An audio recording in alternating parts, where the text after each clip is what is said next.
Hello guys, good morning. It's early in the morning, 5:20 AM pa lang, and gumising ako ng maaga kahit na walang pasok, wala ng school, kasi magluluto tayo ng ating breakfast, and also magluluto na rin ako ng ulam for lunch kasi pupunta ako ngayon ng Bangga Cory doon sa aming kabilang bahay kasi kagabi hindi umuwi yung husband ko from his work dahil sinamahan niya yung aking father-in-law na matulog doon sa bahay nila kasi siya lang mag-isa doon kasi yung aking mother-in-law is umuwi ng Guimaras Island na masyal siya doon. So yun, walang kasama si tatay kaya sinamahan muna ni Gary. Kaya ngayon magluluto muna ako ng breakfast. Ang request ng anak ko is egg, and also itong aming nabili sa SNR na smoked sausage na with garlic. Yan ang kanilang request ngayong breakfast. Masarap to guys. Actually kasi natikman na namin to. Ayan o. Bawas na nga tong isa. Yung isang pack nito is naubos na rin namin. Nagustuhan namin. So kasi bumili lang muna kami ng dalawa. Kung masarap siya, so bibili. Lagi na ulit kami bibili. Kaya iyon, nagustuhan naman namin. Masarap siya. Try nyo guys. Kasi meron pa tong iba. Pero ang mas gusto namin is yung garlic. Lagi mahilig kasi kami sa mga garlic, mga yan. Pero meron pa siyang ibang flavor eh.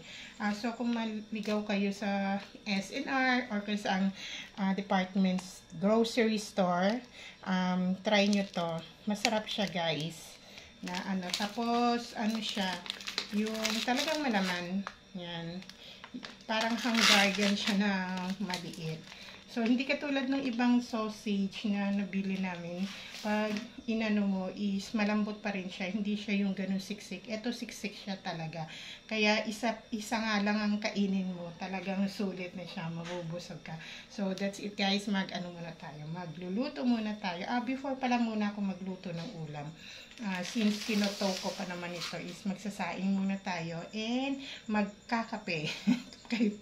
Para para magising. Kasi kita nyo nga yung mata ko, halatang galing pa sa tulog. So, magsasaing muna ako and then magkakape tayo habang hinihintay yung sinaing at saka ako magluluto ng ulam.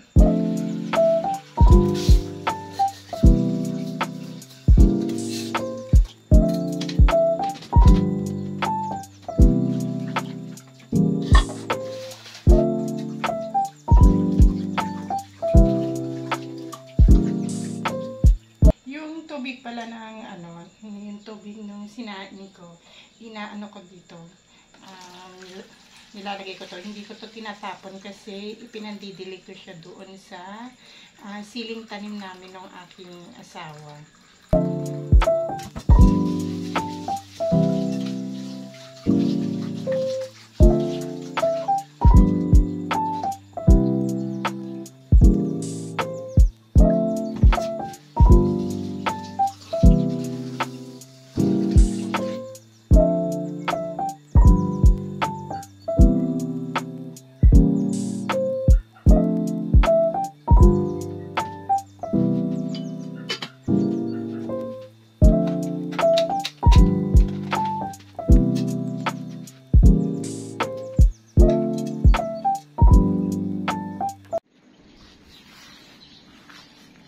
Ayan guys, dito ko siya dinidilig itong inanuhan ng sinaing, itong sili na tanim namin dito sa gilid. Ayan ang sigla-sigla ng aming tanim na sili. Ito naman is yan ang tawag doon, sampagita. Sorry, nalimutan ko pa. Sampagita yan. So, ito, didilig na natin. Tapos yung kalahati dito naman sa ating sampagita. O, diba? Sigla-sigla ng ating sili. Naubos na namin yung ano niyan eh. Yung bunga. So, ngayon ayan o. Namumulaklak naman na siya ulit. So, wait tayo ulit para mamunga siya. Ito nga pala yung iniinom ko ngayon na coffee. Itong cafe mocha ng coffee ko. Natikman ko to, matagal na. Mula nung natikman ko to, nagustuhan ko siya. So, hindi siya talaga yung masyadong coffee ang lasa. Parang more on, ano na nga siya, chocolate na nilagyan ng konting coffee. So, yan ang ating iniinom. Pero mostly, nagkakape rin naman ako yung talagang coffee talaga na walang flavor. Ito yung aming coffee talaga na na iniinom, yung Moccona na classic. Padala to ng aking sister galing Australia. Mula nung natikman namin to, lagi namin tong nire-request sa kanya na padalan kami. Meron din ito sa Landers. At sa one time nakita ko sa SM, kaya lang ang mahal-mahal nung maliit. Super mahal talaga, yung maliit lang is nasa around almost 400 na ang price niya. So, ito, hindi ko sure, siguro thousands na to. Kasi super laki nito. Ito daw yung second to the biggest ng size nitong Moccona. Meron pa kami to isa hindi nabubuksan. Yung isa naman is espresso. Ito rin ang ginagamit namin sa pag nagtitimpla kami ng ice coffee. Kasi masarap siya talaga. Yan. Konti lang ang ilagay mo na granules niya. Talagang lasang-lasa na yung coffee. So, yun guys. Kung meron kayong mga family sa Australia, pwede nyo itong i-request kung nagpapadala sila sa inyo. Masarap siya. Try this one. As in, talagang favorite na namin itong Moccona.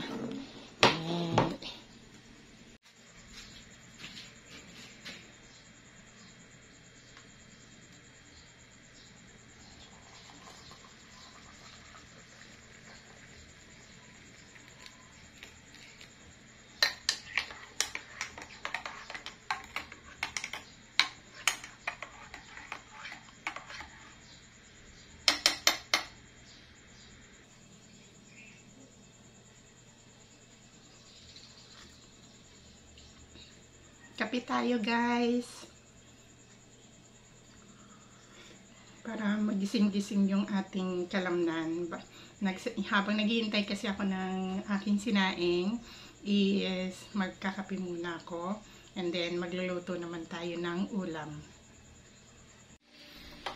Okay guys, luto na tayo ng ating almusal. Ngayon muna natin yung ating egg.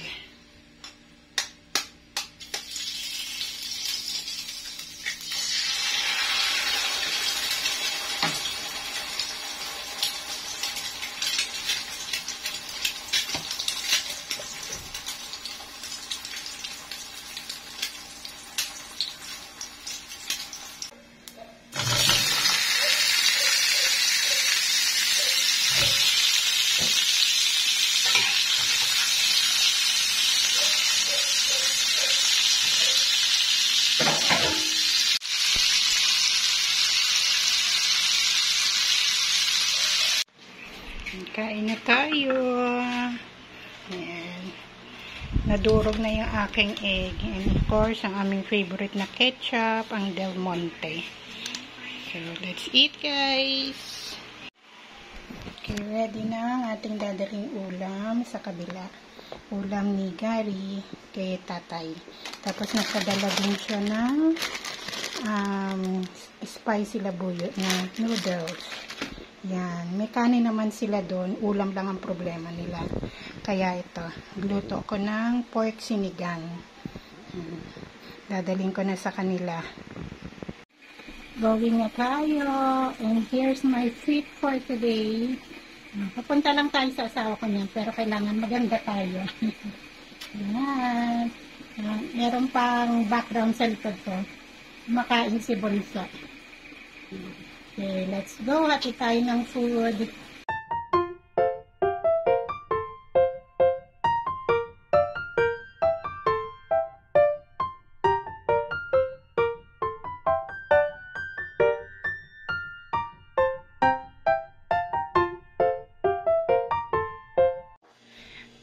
I'm home now, guys. Galing doon sa paghatid ko ng food sa aking husband and sa aking father-in-law.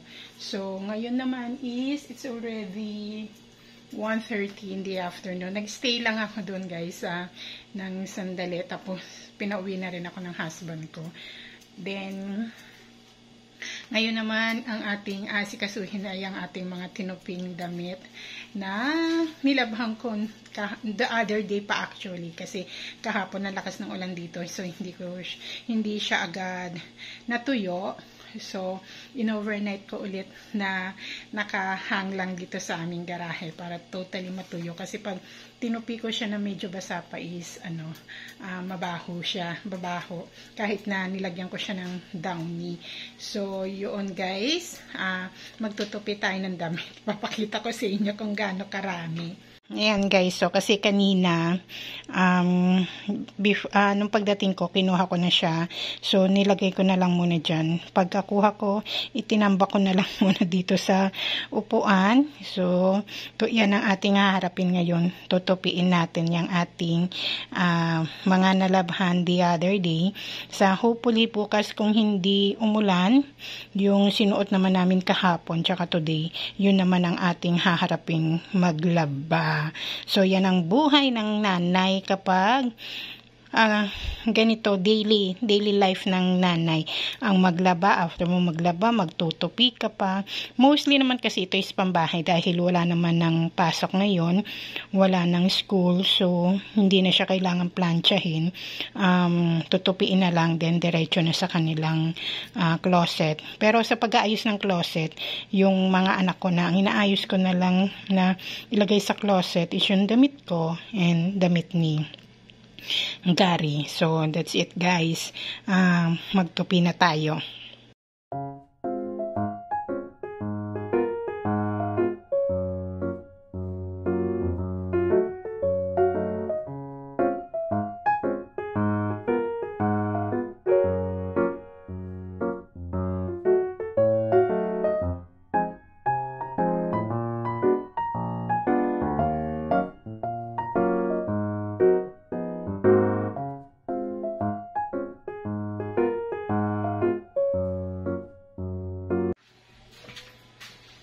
Nakita ko na naman itong charger ng anak ko kasi pag umaalis siya at nagmamadali siya at nagcha-charge muna siya before siya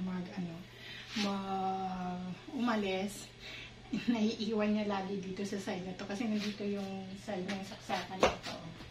Yan, dyan siya nagcha-charge. Kaya kapag nagmamadali siya, naiiwan na lang niya dyan. Actually, meron kami lalagyan ng charger dito sa isang table dito. Para pag hinanap ang charger, madaling makita. So, tapusin ko lang to guys and I'll get back to you later.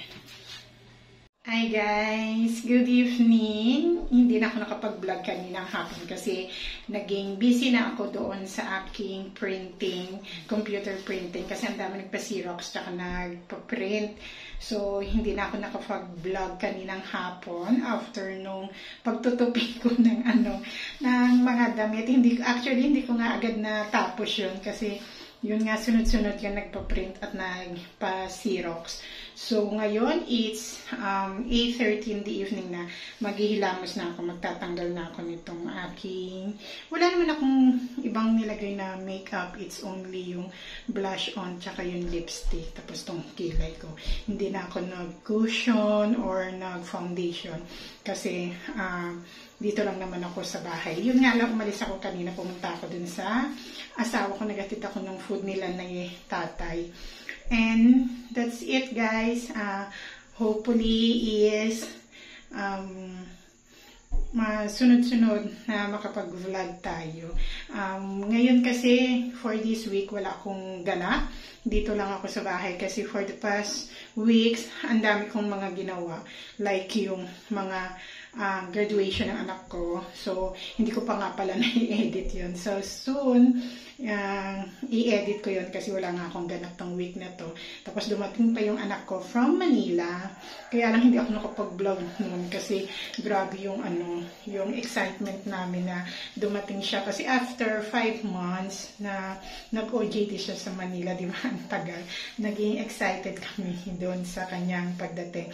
Kaya talagang hindi ako nag-vlog. Talagang inano ko yung time na yun na yung sa pag-uwi niya.